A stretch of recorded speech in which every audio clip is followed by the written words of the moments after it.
झालं ना? बोलू? नाही, 1 मिनिट, 2 मिनिटं बाकी आहे. थोडं राहू दे, लाईव्ह येऊ दे लोकांना.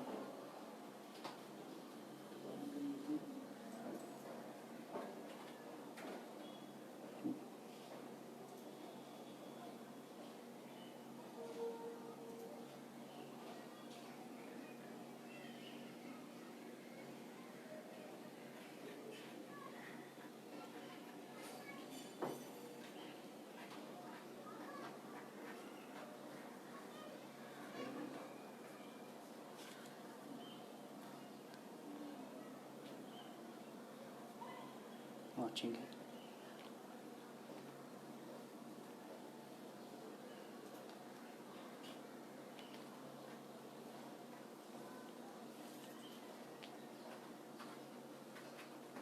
थोडंसं 1 मिनिट.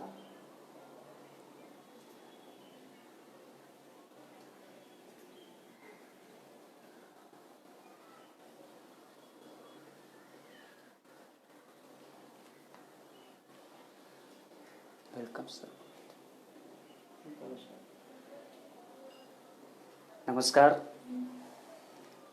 नमस्कार, मी प्रमोद गायकवाड, प्रोफेसर, विवोक media department, Vikas college, Vikhroli, Mumbai.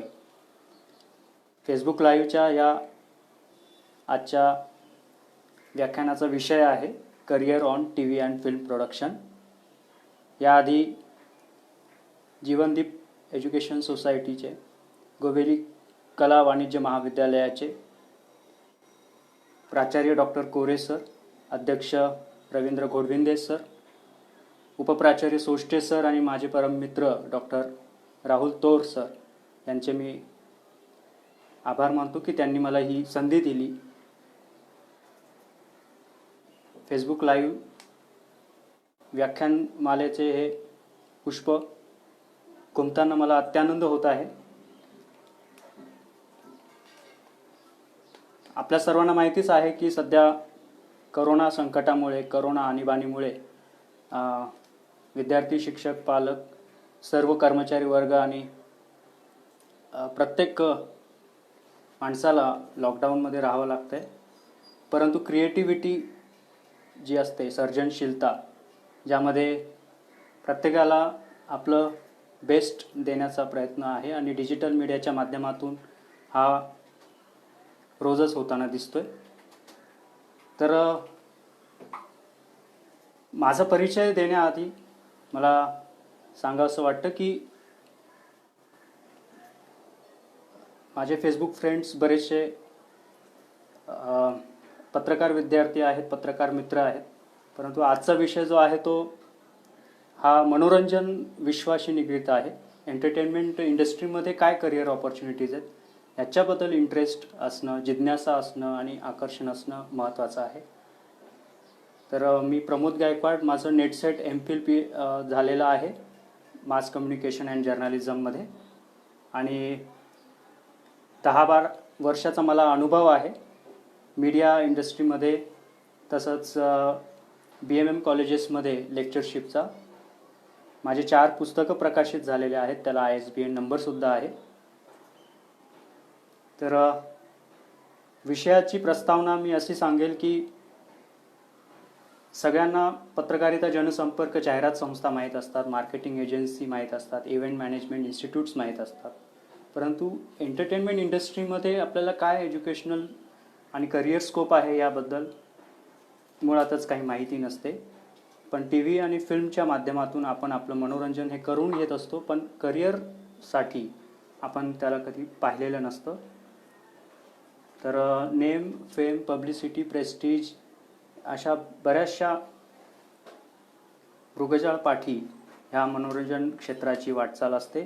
परंतु सर्व कलाविष्कार एकत्रित अनुभवण्याचा एक मुक्तछंद प्रकार म्हणजे एंटरटेनमेंट इंडस्ट्री आहे.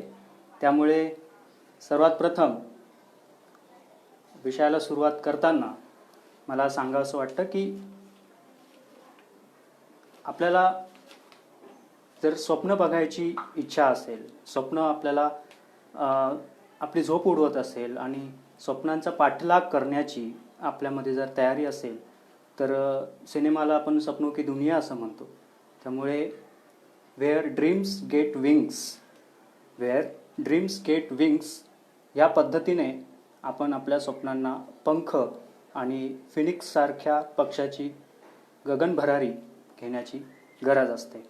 त्यामुळे एकूणच टी व्ही आणि फिल्म प्रोडक्शनमध्ये काय करिअर होऊ शकतं आणि काय जॉब ऑपॉर्च्युनिटीज आहेत, माझ्या एकंदरीत फेसबुक लाईव्ह या लेक्चरमध्ये काही हायलायटर पॉईंट्स आहेत जे मी तुम्हाला आधीच सांगून देतो, की ज्यामध्ये मी तुम्हाला काही यादी देणार आहे, काही इन्स्टिट्यूट्स आणि इंडस्ट्रीची नावं देणार आहे, की जिथे तुम्हाला हा कोर्स 12वी नंतर 3 वर्षाचा डिग्री किंवा पोस्ट ग्रॅज्युएशन किंवा त्यातच तुम्हाला PhD करता येईल. ज्यांना उच्च शिक्षण मध्ये रस असेल त्यांच्यासाठी हे महत्त्वाचं असेल आणि ज्यांना डिग्रीनंतर डायरेक्ट इंडस्ट्रीमध्ये एंट्री करायची आहे त्यांच्यासाठी काही इंडस्ट्रीची नावं आणि त्यांची एकंदरीत निर्मिती प्रक्रिया काय असेल ह्याबद्दल मी सांगेल. पण ह्या सगळ्या टेक्निकॅलिटीजमध्ये तुम्हाला एका गोष्टीची जाणीव असायला हवी, ती म्हणजे नाट्यशास्त्र, ड्रामॅटिक्स म्हणजे काय. त्यासाठी थोडंसं आपल्याला पारंपरिक लोककला ज्या आपल्या आहेत त्यांच्याबद्दल माहीत असायला हवं. एकंदरीत आपल्याकडे लोकनृत्य, लोकसंगीत, लोकगीत आणि वेगवेगळ्या फाईन आर्ट्स ज्याला आपण म्हणतो की ते आहेत, त्याचा आपल्याला अंदाज असणं गरजेचं आहे. त्याच्याशिवाय टी व्ही आणि फिल्ममध्ये करिअर करत असताना ऑन लोकेशन शूटवर किंवा सेटवर किंवा स्टेजवर काय चाललं आहे किंवा कॅमेरा काय शूट करतो आहे किंवा कशासाठी हे करायचं ह्याचं आपल्याला आत्मभान येणार नाही आहे. त्यासाठी नाट्यशास्त्र आपल्याला कळलं पाहिजे.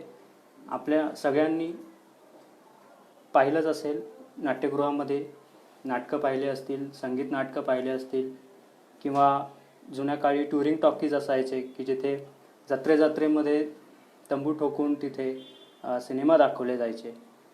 तर मनोरंजनाची ती साधने आणि आत्ताची डिजिटल ॲमेझॉन आणि नेटफ्लिक्स माध्यमातून उपलब्ध होणारी मनोरंजनाची साधने, ज्याच्यात आपण विशेष उल्लेख करतो ते वेब सिरीजचा आणि डिजिटल मार्केटिंगचा, त्यानंतर कमर्शियलायझेशनचा.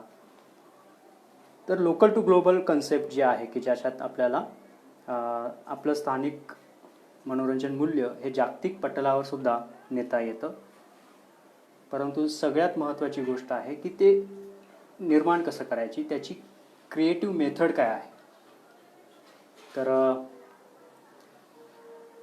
निर्मिती प्रक्रिया आपण आधी पहिले टी व्हीचं बघूया. ETV मराठीला मी काम करत असताना मी स्वतः सहाय्यक कार्यकारी निर्माता होतो. माझ्याकडे 4 प्रोग्राम्स होते: क्राईम डायरी, संवाद, सोन्याच्या राशीला सासू, धुमशान आणि काही रियालिटी शोज. तर हे करत असताना मला जो दृश्य अनुभव आला किंवा मला जो एंटरटेनमेंट इंडस्ट्रीचा जो एक्सपिरियन्स आला तो मी 2 मिनटं तुमच्याशी शेअर करतो आणि पुढे जे काही टेक्निकल डिटेलिंग्स आहेत, प्रोसेस आहेत आणि एकंदरीत जे काही आपल्याकडे जे अपॉर्च्युनिटीज आहेत त्याकडे आपण वळूया. सुरुवात होते ती प्रोग्रामिंग डिपार्टमेंटपासून. जेव्हा आपण त्या टी व्ही चॅनल ऑफिसमध्ये जातो आणि तिथे आपली जी एक पोस्ट आहे, त्या डिपार्टमेंटमध्ये आपली एक स्वतःची एक पोस्ट आहे, तर ती पोस्ट म्हणजेच प्रोग्राम असिस्टंट, की जिथे आपण EP म्हणजे एक्झिक्युटिव्ह प्रोड्युसरला असिस्ट करतो आहोत. त्यांनी जे काही नवीन कन्सेप्ट निर्माण केली असेल, नवीन स्पर्धा असेल, नवीन रियालिटी शो असेल किंवा नवीन एखादी फिक्शन रिलेटेड सिरियल असेल, की याची आपल्याला रूपरेषा सांगितली जाते आणि त्या आधारे आपल्याला सीन वाईज त्याची सेगमेंटेशन ही करून घ्यायची असते. त्यामुळे त्याचं सगळं टाईमलाईन किंवा त्याचे शेड्युलिंग हे एकदा आपल्याला कागदावर उतरावं लागतं. नंतर ती कन्सेप्ट नोट प्रोड्युसरकडून सँक्शन होते, त्याच्यासाठी आवश्यक बजेट सँक्शन होतं. जे इनडोअर शूट आहे का आउटडोअर शूट आहे त्या पद्धतीने प्रोडक्शन युनिटकडून आणि कास्टिंग डायरेक्टर आणि लोकेशन डिझायनरकडून त्या पद्धतीने एक्झिक्यूट केलं जातं. आणि सर्वात महत्त्वाचं म्हणजे आर्टिस्ट, परफॉर्मर्स, याच्यासाठी कास्टिंग हेड आहेत की ज्यांनी ठिकठिकाणी नवीन चेहऱ्यांची ऑडिशन घेतलेली असते. काही सेलिब्रिटी सुद्धा त्यात ॲड असतात. त्यांच्या डेट्स मॅनेज करणं, या बऱ्याच गोष्टी हे प्रोडक्शन डिपार्टमेंट करतं. आणि ह्या सगळ्यांना एकसंध बांधण्यासाठी, सिंक्रोनाइज करण्यासाठी लाईन प्रोड्युसरची यामध्ये महत्त्वाची भूमिका आहे. त्यामुळे प्री प्रोडक्शन, प्रोडक्शन आणि पोस्ट प्रोडक्शन या 3 प्रोडक्शन प्रोसेसमध्ये एक्झिक्युटिव्ह लेवलला काम करताना आपल्याला याची खबरदारी घ्यावी लागते की आपल्यासोबत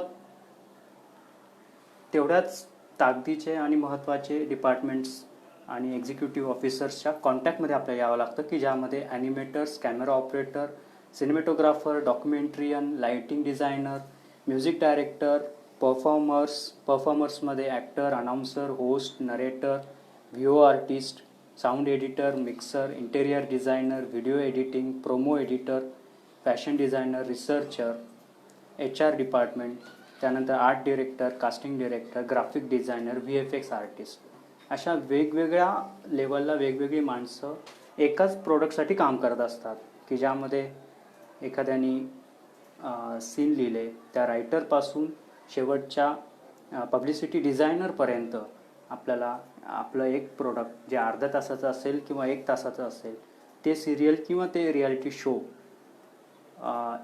ऑनस्क्रीन तुम्हाला TV वर दिसण्यापर्यंत एवढी सगळी उलाढाल होत असते. त्यामागे 100हून अधिक स्टाफ वेगवेगळ्या डिपार्टमेंटचा एकत्रितपणे एकाच वेळी कार्यरत असतो. आणि म्हणूनच TV मला ETV मराठीमध्ये जो अनुभव आला तो मी तुमच्याशी शेअर केला की ज्यामध्ये खूप लिगॅलिटीज पण बघावे लागतात, वेगवेगळे रिझनेबल रेस्ट्रिक्शन्स असतात. तर ते ब्रॉडकास्ट रेग्युलेटरी ॲक्ट्स आहेत, त्या अंतर्गत काही गाईडलाईन्स आपल्याला फॉलो करावं लागतात की ज्यामध्ये TV हे घराघरात आणि लोकांच्या मनामनात वसलेलं असल्यामुळे त्यांच्या धार्मिक किंवा सामाजिक भावना जाऊ नये किंवा कौटुंबिक त्यांचे नातेसंबंध जे फॅमिली व्हॅल्यूज आहेत त्याला कुठे ठेच पोहोचता कामा नये याची काळजी घ्यावी लागते. उगाचच विदाऊट प्रूफ आपण कुणाची बदनामी किंवा काही न्यायालयीन अवमान होईल किंवा संसदीय अवमान होईल किंवा राष्ट्रीय एकात्मतेचा भंग होईल असं आपण त्यामध्ये कंटेंट देऊ शकत नाही. त्यामुळे या सगळ्या युनिट्स त्यासाठी लायझन ऑफिसर आहेत की लीगल आपल्याला ॲडवाईस देण्यासाठी. तर एक TV चॅनेलचा हेड, ज्याला आपण म्हणतो की मुख्य त्याचा प्रमुख, तर त्याच्या खांद्यावर भरपूर जबाबदारी आहे. आणि ती जबाबदारी पेलत असताना त्याला 24/7 म्हणजे 24 तास आणि 7 दिवस, तर ह्या पूर्ण आठवड्याचं किंवा एकंदरीत कंटिन्युटी TV चॅनलचं त्यांना सगळं गोळाबेरीज करावी लागते. त्यामध्ये मॅन, मशीन, मनी, मॅनपॉवर आणि सर्वात महत्त्वाचं म्हणजे की त्यासाठी आवश्यक जी मार्केटिंग आहे आणि पॉझिटिव्ह मीडिया टायअप हे त्यांना करावं लागतं. आणि या सगळ्या गोष्टी करत असताना एका गोष्टीचं आपल्याला भान असणं गरजेचं आहे की इथे 8 घंटे शिफ्ट वगैरे असा काही प्रकार नसतो. इन टाईम, कॉल टाईम आपला जो असेल त्या टायमावर आपल्याला यावं लागतं आणि जाण्याचा टाईम हा आपलं फायनल प्रोडक्ट रेंडर होईपर्यंत आपल्याला तिथे थांबावं लागतं. आणि म्हणूनच TV इतकं आपल्याला भरपूर काय आहे. थोडंसं आपण जर सिंहावलोकन केलं की फक्त जेव्हा दूरदर्शन होतं आणि दुसरं कॉम्पिटिटर चॅनल तेव्हा नव्हते, तेव्हा सरकारी नियंत्रणाखाली काही व्हॅल्यू ॲडिशनल किंवा फॅमिली बॉन्डिंग किंवा रिलिजियस प्रचारासाठी काही प्रोग्राम, काही सिरियल, काही शोज चालू केले गेले होते. आणि ते क्वालिटी फाउंडेशन होतं TV चॅनलसाठी भारतीय परिप्रेक्षामध्ये. त्यामुळे त्यामध्ये नॉवेल्स, लिटरेचर आणि काही साहित्य प्रकारांना टी व्ही सिरियलमध्ये कन्वर्ट केलं गेलं, माध्यम रूपांतर केलं गेलं. आणि म्हणूनच हे माध्यम रूपांतर होत असताना जुन्या माध्यमांशी त्यांची स्पर्धा आहे का, किंवा जुने माध्यम आता अस्तित्वात राहणार नाहीत का, अशी सुद्धा एक कायम टीकास्त्र सोडले गेले, अशी एक भीती दाखवली गेली. परंतु आजही टी व्ही माध्यम 1959 नंतर 2020पर्यंत आजही आपण बाल्यावस्थेत आहे असं म्हणतोय, परंतु ह्याची इफेक्टिव्हिटी, याची कॅलिबर हे आपल्याला इतर माध्यमांच्या तुलनेत इक्विव्हॅलंट मानावी लागते. कारण की जसं आज आपण इथे लाईव्ह बघतोय, पण टी व्हीमध्ये सुद्धा आपल्याला लाईव्ह टेलिकास्ट ही पद्धत जी आहे ही न्यूज चॅनेल्सनी स्टार्ट केली होती. त्यामुळे थेट प्रक्षेपणाचं किंवा व्हिडिओ कॉन्फरन्सिंगचं जे टेक्निक आहे, ज्याला आपण आपल्या भाषेमध्ये वॉडकास्ट किंवा पॉडकास्ट म्हणतो, की त्या अनुषंगाने टी व्ही प्रोग्रामिंगमध्ये सुद्धा काही बदल करावे लागतात. मग लाईव्ह गेम शोजसुद्धा टी व्हीमध्ये आले. तर T V career job role सांगितल्यानंतर मी तुम्हाला काही जॉनर आणि कॅटेगरीज आणि काही फॉर्मॅट आहेत टी व्हीचे तेही सांगतो आहे, की जेणेकरून तुमच्या लक्षात येईल की हे फक्त माणसं आणि त्यांची पदं सांभाळून एक ठराविक कन्सेप्टवर काम करणंच महत्त्वाचं नाही, तर त्याचे काही विभागणी केलेली असते. सकाळचे कार्यक्रम, दुपारचे, संध्याकाळचे, रात्रीचे, प्रत्येक कार्यक्रमाच्या वेळानुसार आणि ऑडियन्सच्या टी व्हीसमोर असण्याच्या वेळानुसार आणि तो ऑडियन्स कोणत्या वयोगटाचा आहे, त्या वयोगटाच्या काय सवयी आहेत, काय आवडीनिवडी आहेत, काय पाहायला आवडतं, या सगळ्यांचा ऑडियन्स रिसर्च सर्वेच्या आधारे, रिसर्च युनिट जे असतं त्यांच्या सर्वे रिपोर्टच्या आधारे प्रोग्रामिंग डिपार्टमेंट काही प्रोग्राम डिझाईन करतो. आणि त्यामध्ये मग लहान मुलांचे कार्यक्रम, महिलांचे कार्यक्रम, मग त्यांच्याशी कोणत्या विषयावर चर्चा करणं, मग मिडल एज, मध्यम वयातले जी माणसं आहेत, जे कर्मचारी वर्ग आहेत किंवा हेड ऑफ द फॅमिली आहेत, मग ते कामावरून रिटर्न आल्यानंतर विरंगुळा म्हणून त्यांना काय बघायला आवडेल, या सगळ्याचं भान आपला त्यामुळे ठेवावं लागतं. जसं मी म्हणालो की माध्यम हे एक समाजाचा आरसा आहे, त्यामुळे समाजामध्ये जे काय सध्या चालू आहे तर त्या चालू परिस्थितीवर भाष्य हे मनोरंजनाच्या माध्यमातून आपल्याला करता आलं पाहिजे. यासाठी त्या पद्धतीचे स्क्रिप्ट रायटर्स आणि प्रोडक्शन डिझायनर्स आपल्यासोबत असणं गरजेचं आहे. मग त्यामध्ये काही हिडन टॅलेंट्स आहेत समाजामध्ये, मग त्यासाठी आपण रिॲलिटी शो चालू केले. सिंगर्स आहेत, डान्सर्स आहेत, इतर आर्टिस्ट आहेत, स्टंट आर्टिस्ट आहेत. आणि नुसतं तेवढंच नाही तर आपण चॅनलचे सुद्धा कॅटेगरायझेशन केलं आहे, ज्यामध्ये movie channel, sports channels, informative channel जसं डिस्कवरी आणि national geographic, animal planet, history channels वगैरे आहेत, एपिक चॅनल आहे. आणि जसं आपण म्हणूयात की ज्यामध्ये आवड आहे, या 1760 चॅनल्समधून ते 1-2च चॅनल्स रेग्युलर बघतात, तासनतास बघतात, तर त्याच्या मागे ती ब्रँड लॉयल्टी त्या चॅनलची येण्यासाठी आवश्यक आहे की ती आपल्याला मेंटेन करणं. लोकांच्या घरामध्ये आणि लोकांच्या मनामध्ये टी व्ही माध्यमाचं अस्तित्व हे कायम ठेवण्यासाठी, सस्टेनेबल ठेवण्यासाठी आपल्याला हे आवश्यक आहे. शेवटचे 10 मिनटं जे उरतील त्यामध्ये मी काही प्रश्नांची उत्तरं घेईल. तर आता टी व्हीनंतर मी फिल्मकडे वळतो. फिल्म जसं सपनों की दुनिया आहे, मी आधीच म्हणालो की जिथे तुमच्या स्वप्नांना एक गगनभरारी घेता येते. टी व्ही हा स्मॉल स्क्रीन आहे आणि फिल्म हे बिग स्क्रीन आहे. फक्त एवढंच की फिल्म हे मीडिया तुम्हाला थिएटरमध्ये जाऊन बघावं लागतं आणि त्यासाठी काही डिस्टन्स तुम्हाला चालावं लागतं किंवा तिथपर्यंत तुम्हाला जावं लागतं. आजकाल मोबाईल मूव्हीचा जमाना जरी असला तरी बॉक्स ऑफिस आणि बिझनेस ऑफ सिनेमासाठी किंवा लार्जर दॅन लाईफ इमेज जर एका सुपर कॅरेक्टरची आपल्याला बघायची असेल तर ती मोठ्या पडद्यावरच इम्पॅक्टफुल दिसते. त्यामुळे फिल्मचं करिअर निवडताना आपल्याला याचं भान असणं गरजेचं आहे की आपल्याला व्हायचं काय, त्याच्यामध्ये जर आपल्याला काम करायचं आहे. आपल्याला दादासाहेब फाळकेंचा हरिश्चंद्राची फॅक्टरी हा चित्रपट माहीत असेल. त्यांच्या जीवनावर आधारित, त्यांच्या राजा हरिश्चंद्र चित्रपट बनवण्याच्या प्रवासावर आधारित परेश मोकाशींचा जो हरिश्चंद्राची फॅक्टरी पिक्चर, यातून आपल्याला अंदाज आलेला आहे की भारतामध्ये 1913-14च्या आसपास चित्रपटसृष्टी आली आणि 100 वर्षाच्या कालखंडानंतर आपण दरवर्षी जवळपास 1000-1200 सिनेमे हे मोठ्या पडद्यावर झळकवत असतो. करोडो रुपयांचा त्याचा टर्नओव्हर आहे आणि खूप मोठी इंडस्ट्री जी आपल्या इंडियन इकॉनॉमीला सुद्धा सपोर्ट करते. त्यामुळे आपल्याला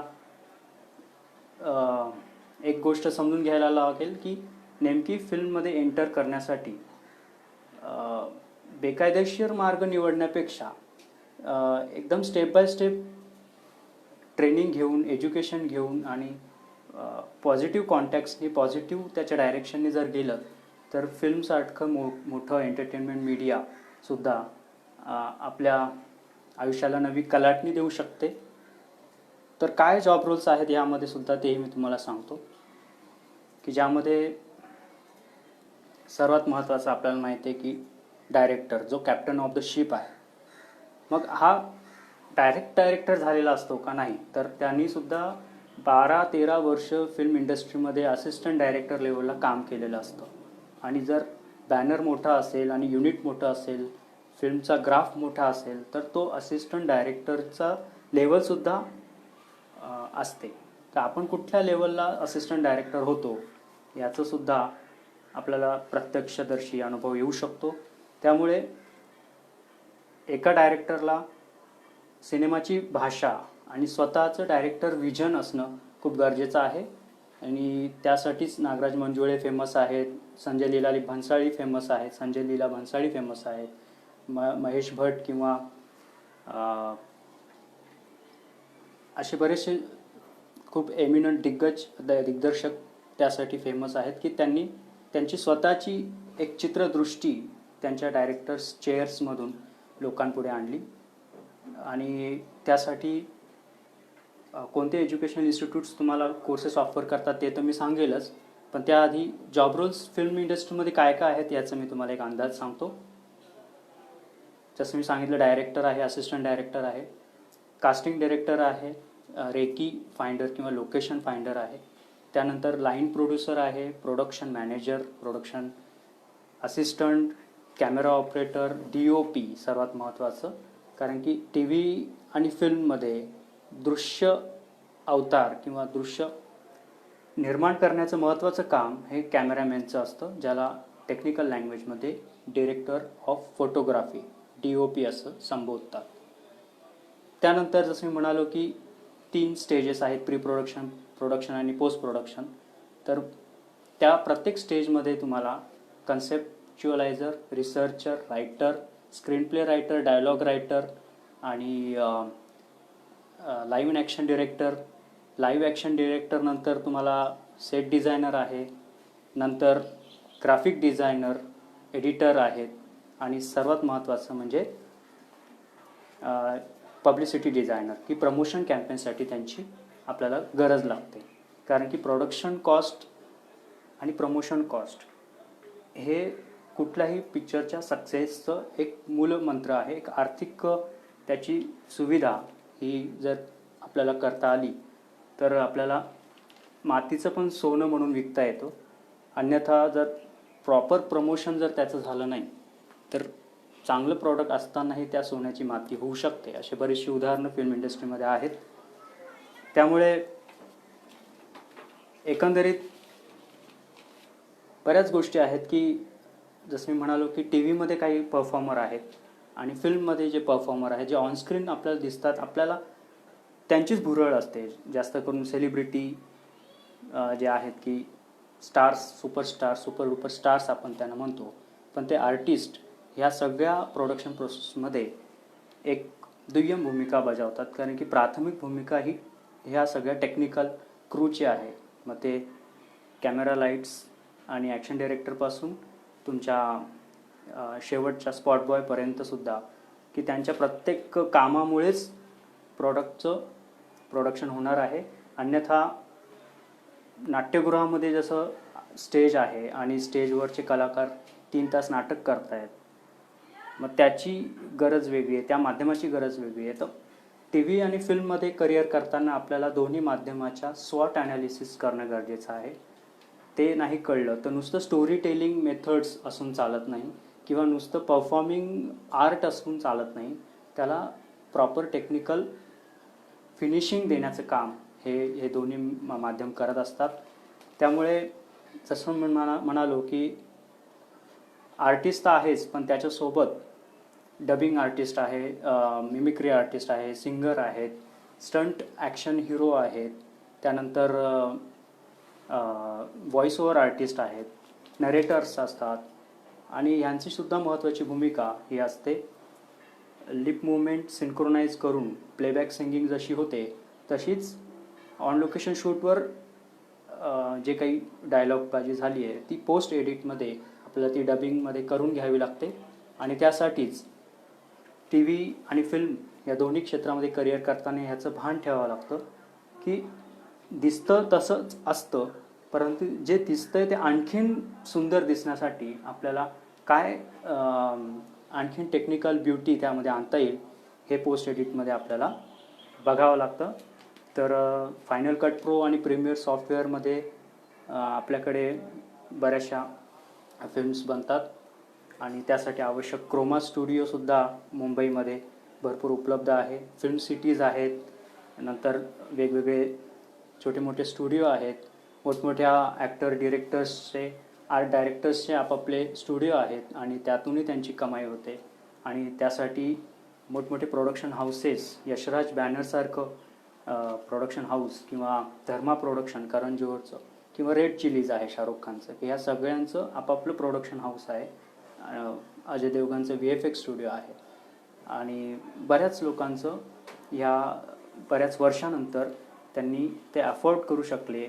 आणखीन त्या स्टुडिओच्या माध्यमातून 100 लोकांना कामं मिळतात आणि आपलंही जी कॉस्टिंग आहे त्यामध्ये आपल्याला सुविधा उपलब्ध होते.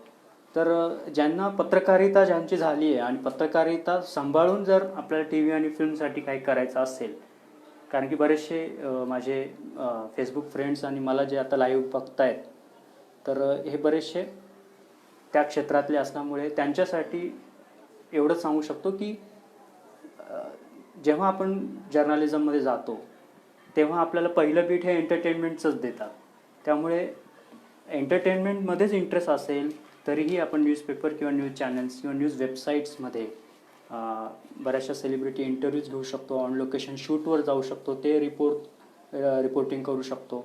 आणि त्यानंतर आपण बरेचसे फिल्म मॅगझिन्स आहेत, त्या फिल्म मॅगझिन्ससाठी कॉलम्स लिहू शकतो. फिल्म जर्नलिझममध्ये आपल्याला फोटो जर्नलिझम पण करता येऊ शकतं. बरेचसे सेलिब्रिटी फोटोग्राफर्स असतात, पॅपॅराझी, की त्यांना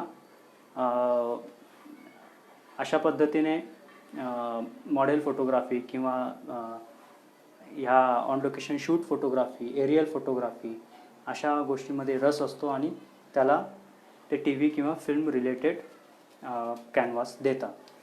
त्यामुळे काहींचं BCom किंवा MCom झालं असेल आणि त्यांना बिझनेसमध्येच रस असेल आणि टी व्ही आणि फिल्ममध्ये भरपूर पैसा ओतला गेलेला आहे, त्याचं रिकव्हरी किंवा त्याचं जे काही फायदा आहे तो सुद्धा कॅल्क्युलेट करण्याचा काहींना जर इंटरेस्ट असेल तर तुम्ही त्या अकाउंट सेक्शनला जाऊ शकता. परंतु बिझनेस ॲनालिस्ट म्हणून सुद्धा टी व्ही किंवा फिल्मसाठी तुम्ही बिझनेस ॲनालिस्ट म्हणून सुद्धा काम करू शकता.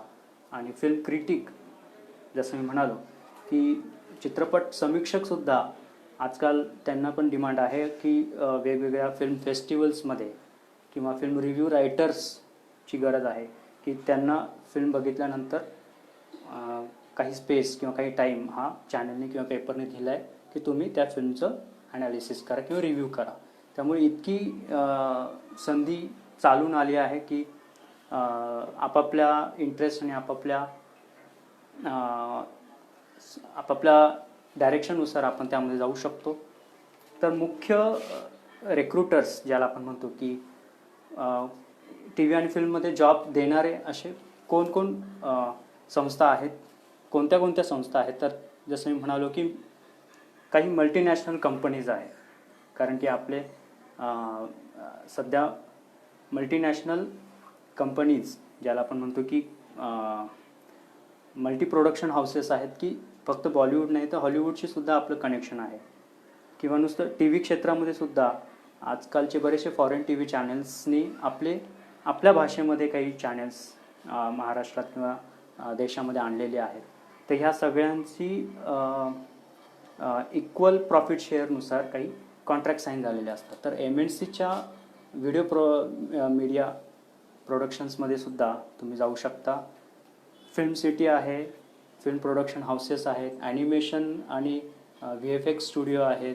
त्यानंतर जसे मी म्हणालो की टी व्ही चॅनलचे ऑफिसेस आहेत, ॲड एजन्सी आहे, PR एजन्सी आहे, मार्केटिंग एजन्सी आहे. आणि ह्या सगळ्यामध्ये जसं मी म्हणालो की ज्यांना वाटतं की आम्हाला म्युझिकमध्ये इंटरेस्ट आहे, तर टी व्ही आणि फिल्मसाठी आम्हाला काही आहे का करिअर ऑपॉर्च्युनिटी, तर म्युझिक व्हिडिओ तुम्ही बनवू शकता. सिरियल्सचे टायटल सॉंग्स असतात, त्याचे टायटल सॉंग्ससाठी माणसं लागतात किंवा कॅलिबरचे सिंगर्स किंवा म्युझिशियन मिक्सर्स वगैरे लागतात. तर हे सगळं आपल्याला पॉसिबल आहे.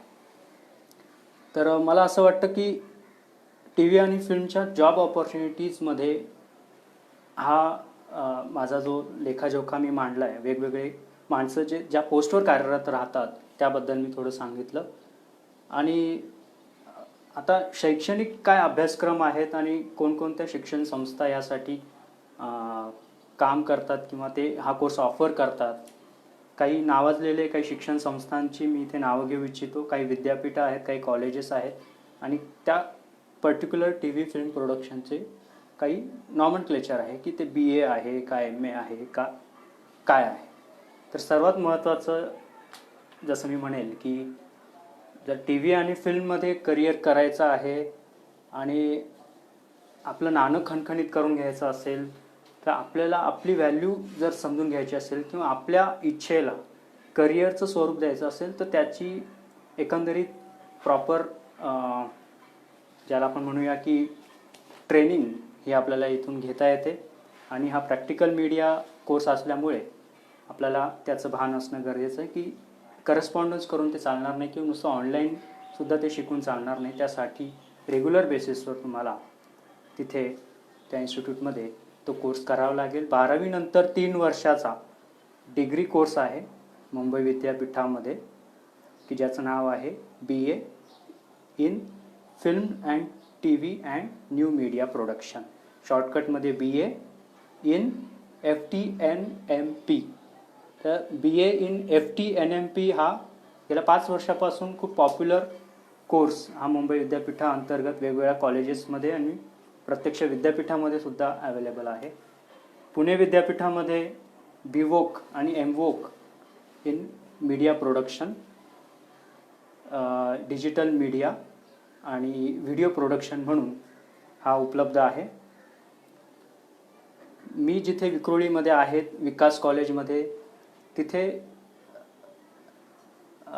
नॅशनल लेवलचा HRD मिनिस्ट्री अंतर्गत आणि मीडिया अँड एंटरटेनमेंट काउन्सिलच्या अंतर्गत BVOC म्हणजे बॅचलर इन व्होकेशनल एज्युकेशन, BVOCमध्ये मला मीडिया प्रोडक्शन करता येतं.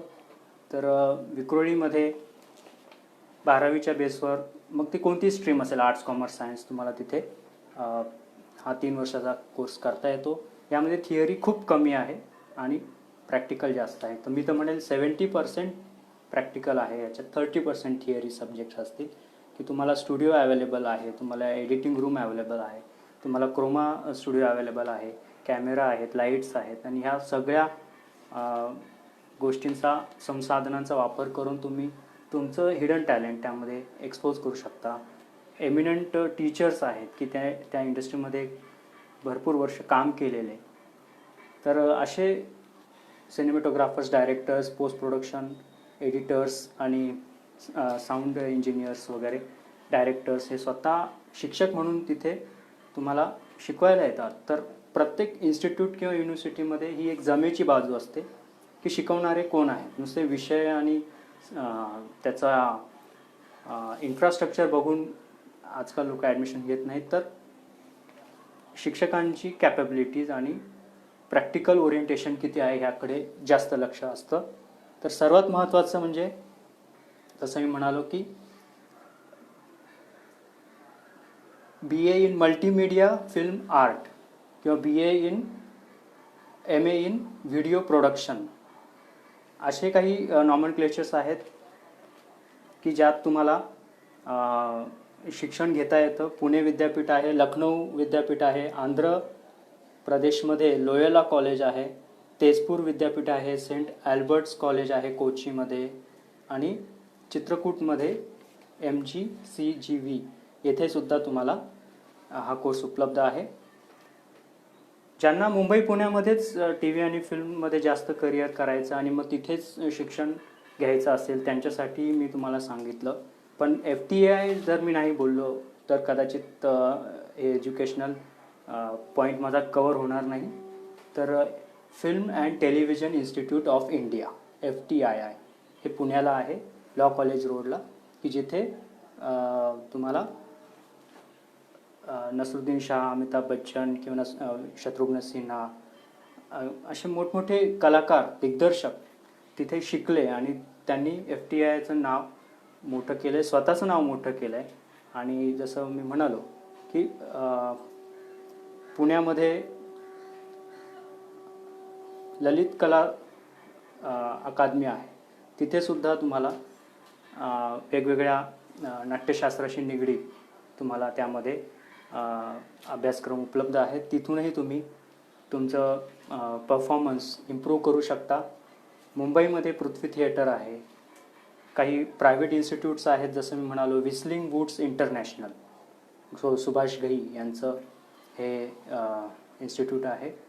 फी स्ट्रक्चर हाय आहे कारण की प्रायव्हेट आहे, पण ज्यांना पॉसिबल होईल त्यांनी व्हिस्लिंग वूड्स इंटरनॅशनल हे गोरेगाव फिल्म सिटी कॅम्पसमध्ये आहे, तिथे तुम्ही ते करू शकता. FTIच्याच तोडीस तोड आणखीन एक इन्स्टिट्यूट गव्हर्नमेंटचे आहे कोलकात्याला, ज्याचं नाव आहे सत्यजित रे फिल्म इन्स्टिट्यूट. तर कोलकात्यामध्ये सुद्धा आपल्या इंडियन लँग्वेज सिनेमाचं एक मुहूर्तमेढ रोवली गेली. हे सगळं आपल्याला माहीत असेल की पथेर पंचाली, अपराजितो, अपूर संसार ही त्रिनाट्यधारा किंवा ट्रायोलॉजी विकसित केली सत्यजित रे यांनी, की भारताला पहिला ऑस्कर मला वाटतं त्यांच्या लाईफटाईम अचिव्हमेंटसाठी मिळाला. हे खूप कौतुकाची आणि अभिमानाची बाब आहे आपल्यासाठी.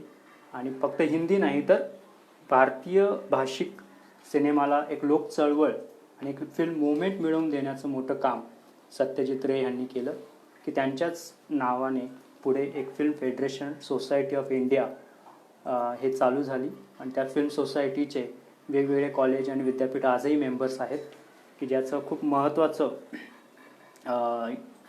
काम हे V. शांतारामचे सुपुत्र किरण शांताराम सर हे करत आहेत आणि सुधीर नांदगावकर सर करत आहेत, की हे दोन सोनेरी मुकुट आपण ज्याला म्हणूया, की यांनी ही फिल्म मुवमेंट इथपर्यंत.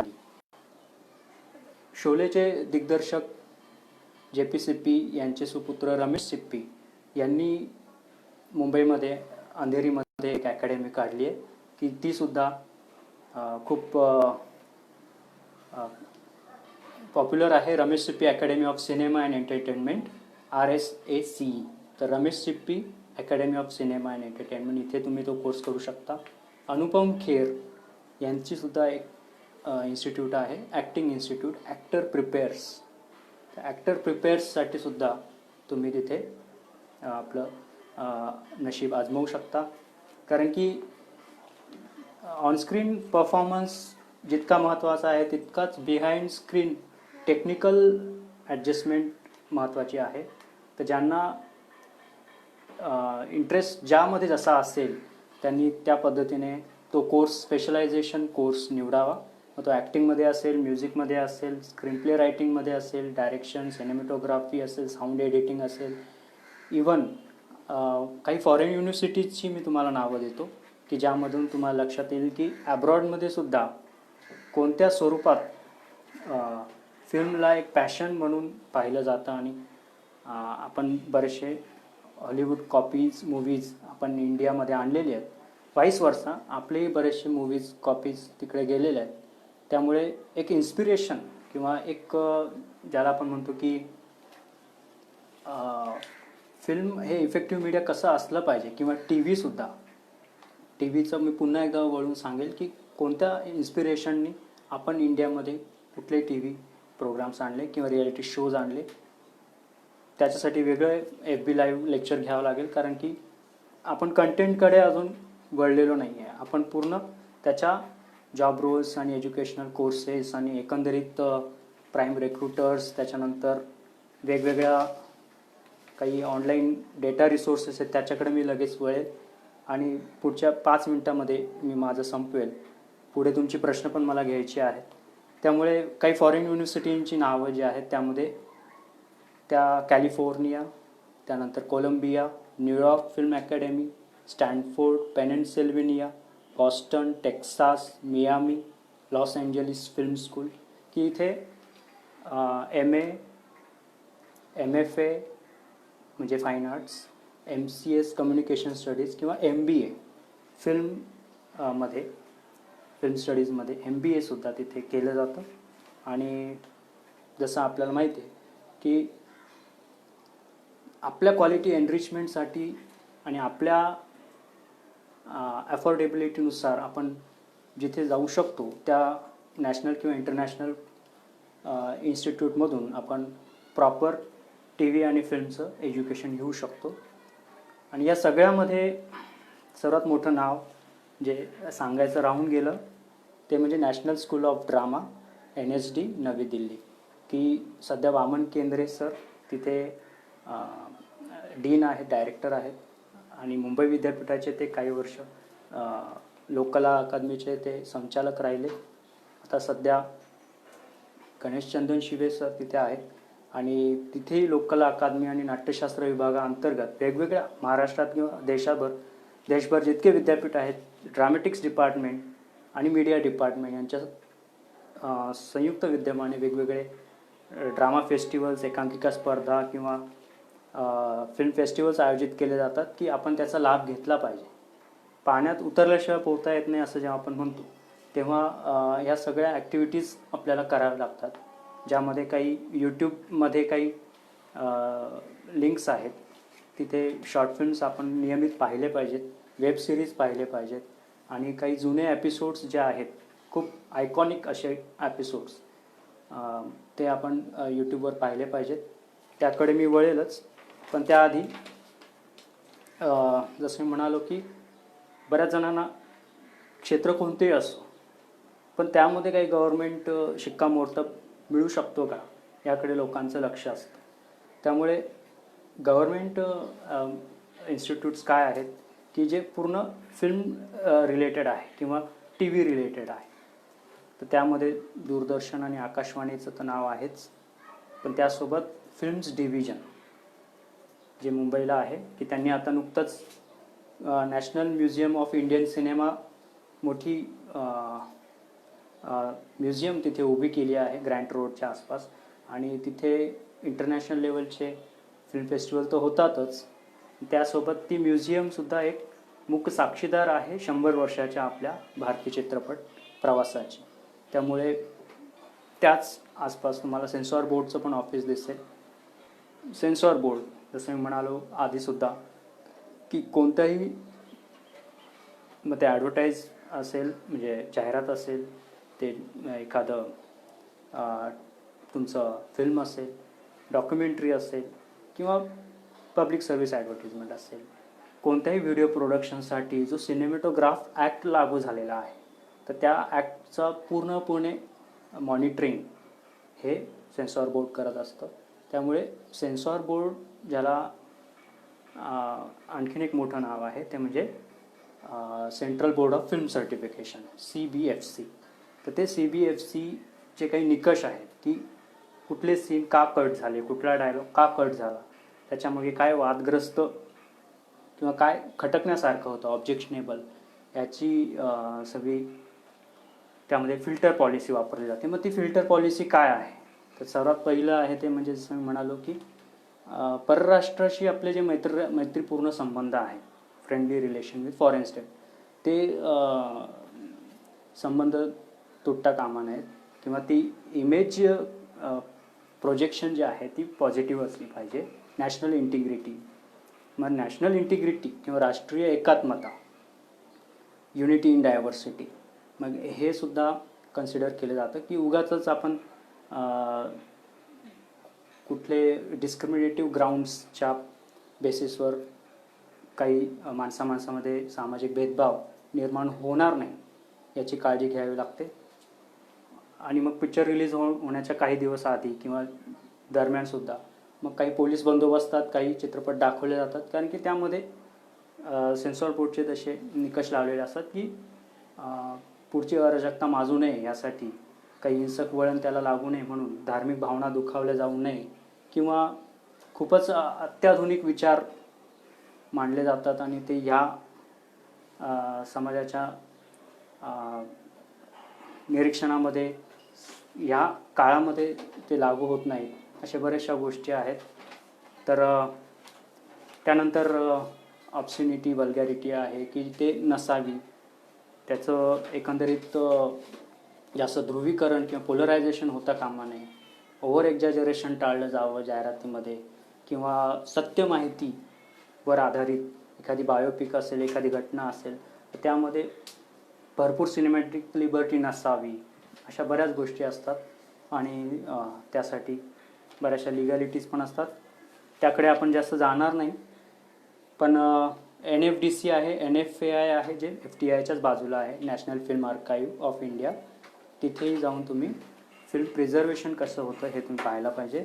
फिल्म सोसायटी आहे, आणि सर्वात महत्त्वाचं म्हणजे वेळेचं बंधन आहे आपल्याला, त्यामुळे आपण यापुढे जास्त जाऊ शकत नाही. आणि मला बरेच जण खाली वॉच करतायत, मला लाईक करतायत, मला वेव करतायत, मला आवडत आहे, आणि माझ्या 40-45 मिनटाच्या या लेक्चरचा काहीतरी फायदा होईल, कारण की हे फेसबुक नंतर ह्या लिंकवर आर्काईव्ह राहतो, तुम्ही नंतर पण बघू शकता, काही मिस झालं असेल कुणाचा आधी. तर काही प्रश्न असतील तर आपण ते प्रश्न घेऊ शकतो.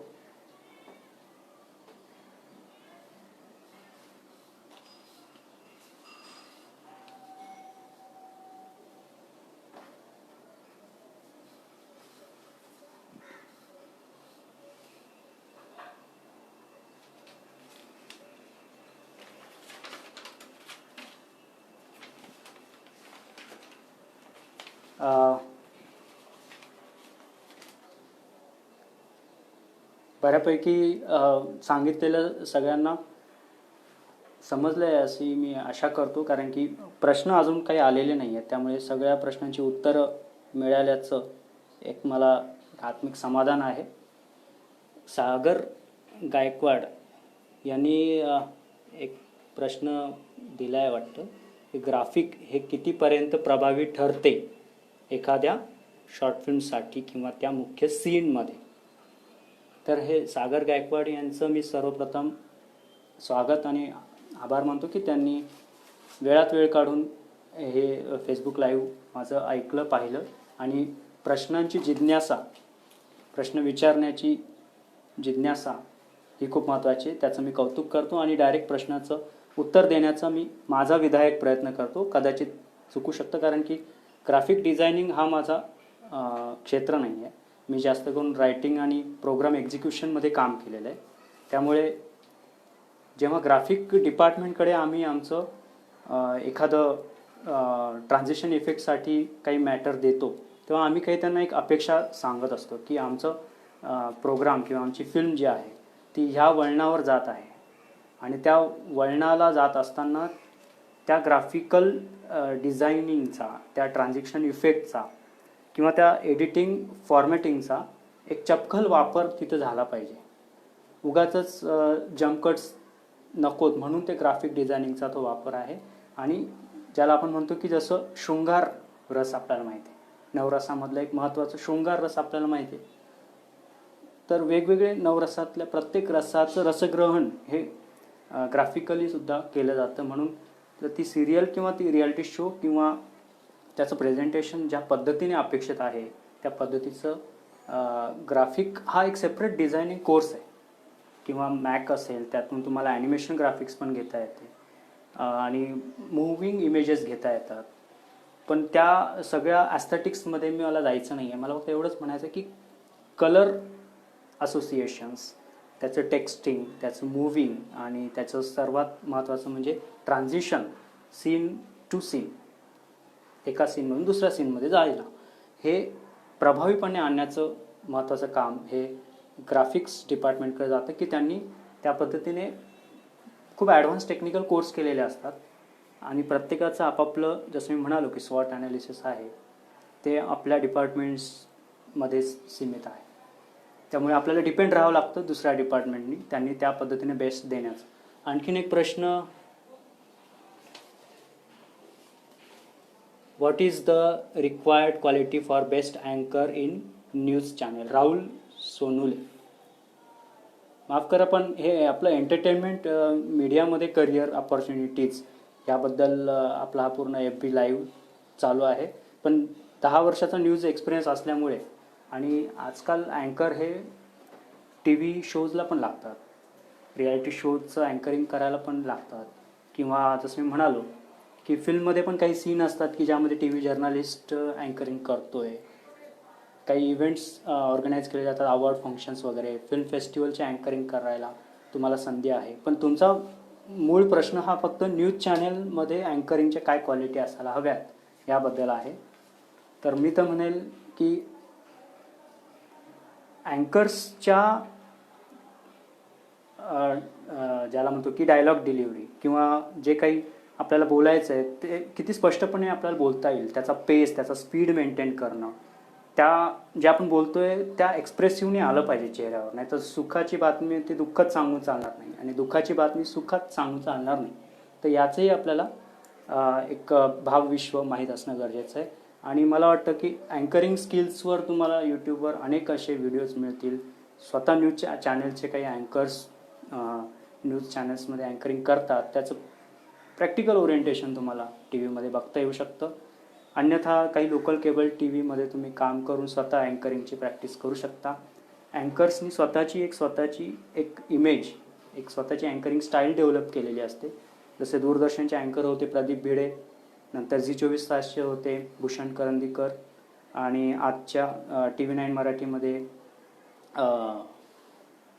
आहेत काय नाव, तर असे भरपूर जण आहेत की जे काम करतायत खूप वर्षापासून.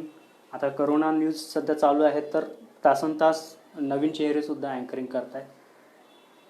तर निखिला म्हात्रे हे मला नाव सांगायचं होतं, TV9 मराठीचे महिला अँकरसुद्धा न्यूजमध्ये खूप मोठं यश संपादन करत आहेत. किरण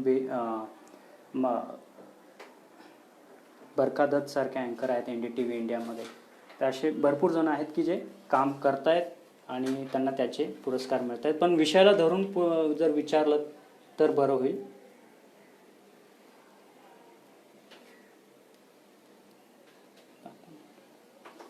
what is the role of panel producer in news channel? Rahul Tor सरांचाच प्रश्न आहे.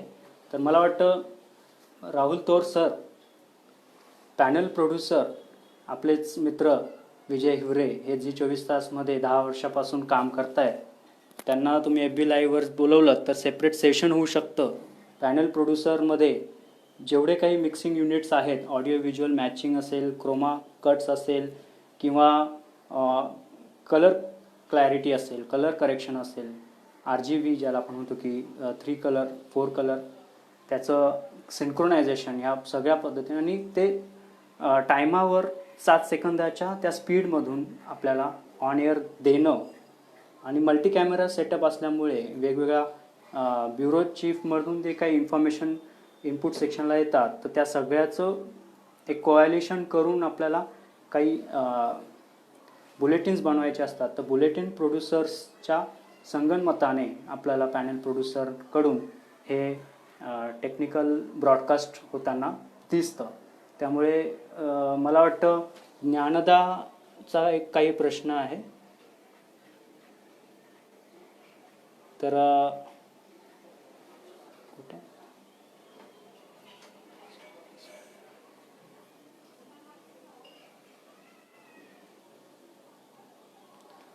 ज्ञानदा, हॅलो, ते मी बघतोय. तो जरा सगळ्यांचेच प्रश्न घेता येणार नाही, पण मी अपेक्षा करतो की तुम्ही उत्तराच्या शोधात राहालच. आपल्याकडे डिजिटल मीडिया सध्या आहे. सगळ्यांचेच उत्तरं देणं संभव होणार नाही, कारण की वेळ खूपच पुढे चालत आहे. आणि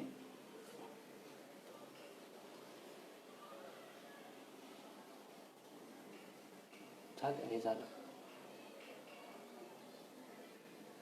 निखिल कवाळे सरांचा एक मी फक्त शेवटचा प्रश्न घेतो.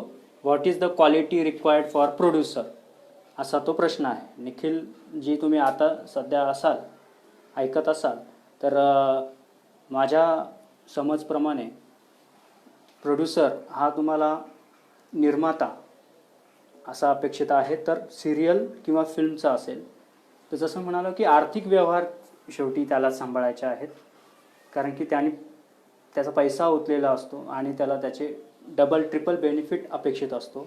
त्यामुळे प्रोडक्शन कॉस्ट आणि प्रमोशन कॉस्टमध्ये जो काही एक्सपेंडिचर झाला तो आपल्याला बॉक्स ऑफिस कलेक्शनमधून जितका बेस्ट रिटर्न्स घेता येईल त्याकडे विशेष लक्ष द्यायचं असेल. त्यासाठी त्यांचे काही प्रोडक्शन हाऊसेसशी टायअप असतात, आणि प्रोडक्शन हाऊसेस हे फक्त नॅशनल नाही तर इंटरनॅशनल पण असू शकतात. त्यामुळे प्रोड्युसर हा एकटा नसतो. आजकाल टी व्ही किंवा फिल्म इंडस्ट्रीमध्ये एकटा प्रोड्युसर पैसा होतत नाही, कारण की कोणी रिस्क घ्यायला मागत नाही.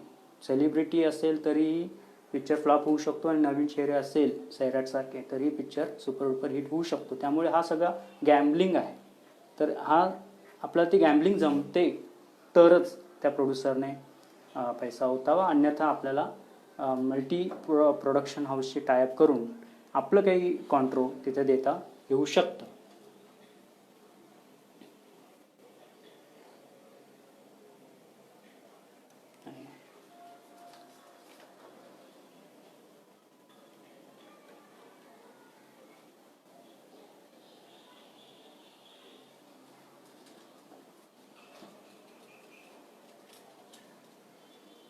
प्रज्ञाकिरण जमदाडे सरांनी प्रश्न विचारला आहे की कोर्सची माहिती तर दिली, पण करिअर संबंधी माहिती द्यावी. सर, तुम्ही उशिरा जॉईन झालात की काय वाटतं सर? जिमी सर, कारण की मी स्टार्टिंगच करिअर संबंधी केली आहे. हा व्हिडिओ रेकॉर्ड आहे, तुम्ही नंतर पुन्हा प्लेबॅक करू शकता आणि बघू शकता की काय करिअर संबंधी माहिती द्यायला हवी ती मी ऑलरेडी दिलेली आहे sir. Expensive those courses are. Vinayak Mule sir, नमस्कार. आणि तुमचा प्रश्न माझ्यापर्यंत रोलबॅक करता करता आत्ता हाती लागलेला आहे.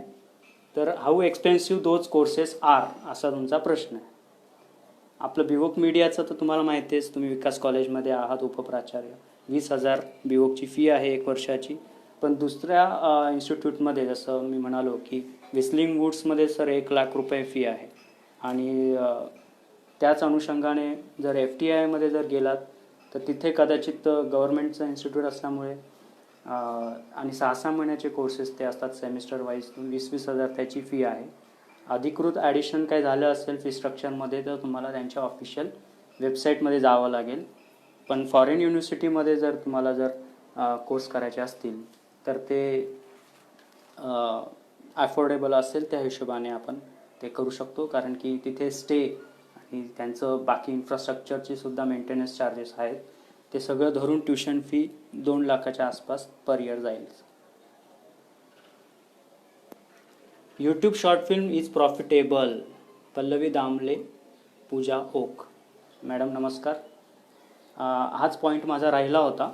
धन्यवाद हे सांगितल्याबद्दल, माहीत करून दिल्याबद्दल, की डिजिटल मीडिया आणि वेब रिसोर्सेस आणि यूट्यूबमध्ये जर शॉर्ट फिल्म अपलोड केले तर ते किती प्रॉफिटेबल आहेत. प्रॉफिटेबल आहेतच, म्हणून तर ते शॉर्ट फिल्म अपलोड होतात. पण त्याची जी प्रॉफिट जी आहे पर्सेंटेज, त्यासाठी आपल्याला बरेच दिवस थांबावं लागतं. नंबर ऑफ हिट्सवर ते अवलंबून आहे, नंबर ऑफ शेअरवर आणि सबस्क्राईबवर ते अवलंबून आहे. त्यामुळे एका दिवसाचं ते प्रॉफिटेबल कधीच होऊ शकणार नाही.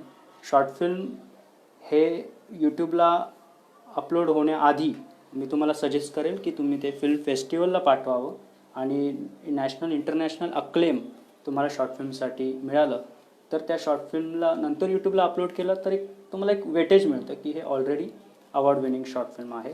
आधीच जर तुम्ही यूट्यूबला टाकून दिलीत तुमच्या यूट्यूब चॅनलला शॉर्ट फिल्म तर तुमचं कदाचित तेवढं प्रॉफिट होणार नाही. हे माझं वैयक्तिक मत आहे, कारण की आम्ही आमच्या स्टुडंट्सचे बरेचसे शॉर्ट फिल्म्स प्रोजेक्ट्स पाहिलेत.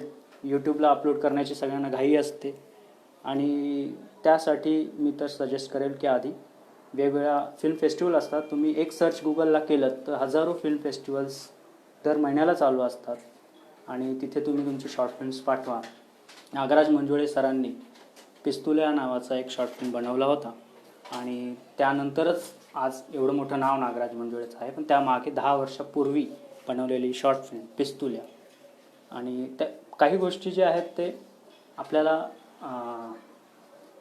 कॉम्प्रोमाइज करावं लागतात. तर आपल्याला आधी फिल्मचा बिझनेस करायचा आहे की फिल्ममधून आपल्याला आपलं कल्पनाविश्व कलाविष्कार एक्सपोज करायचा आहे हे आधी आपण समजून घ्यायचं.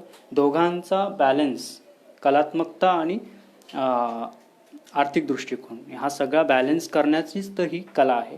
पण लघुचित्रपट निर्मिती यावर एक वेगळं सेशन मला घ्यावं लागेल, कारण की बरेचसे विद्यार्थी 2 महिन्याच्या गॅपमध्ये आमच्या कॉन्टॅक्टमध्ये आहेत की सर वेबिनार हे अपेक्षित आहे. तर मी रिक्वेस्ट करतो आमच्या कॉलेज मॅनेजमेंटला की एक वेबिनार ऑर्गनाईज करून की लवकरात लवकर आम्ही 40 मिनिटाचं एक सेपरेट सेशन यावर देऊ. कदाचित प्रश्न संपलेले आहेत आणि एंड करायला काही हरकत नाही आहे. भरपूर मला रिस्पॉन्स आला, त्याचं मी पुन्हा एकदा आभार मानतो. सर्वात प्रथम डॉक्टर रवींद्र घोडविंदे सर जे जीवनदीप महाविद्यालयाचे अध्यक्ष आहेत, संस्थेचे अध्यक्ष आहेत, त्यांचे मी आभार मानतो. प्राचार्य डॉक्टर कोरे सर, उपप्राचार्य सोष्टे सर आणि जसं मी म्हणालो की हे संधी उपलब्ध करून दिल्याबद्दल राहुल तोड सरांचे मी विशेष आभार मानतो. आणि सर्व हे फेसबुक फ्रेंड्स जे आहेत ज्यांनी मला इतका रिस्पॉन्स दिला त्यांचेही मी आभार मानतो. धन्यवाद.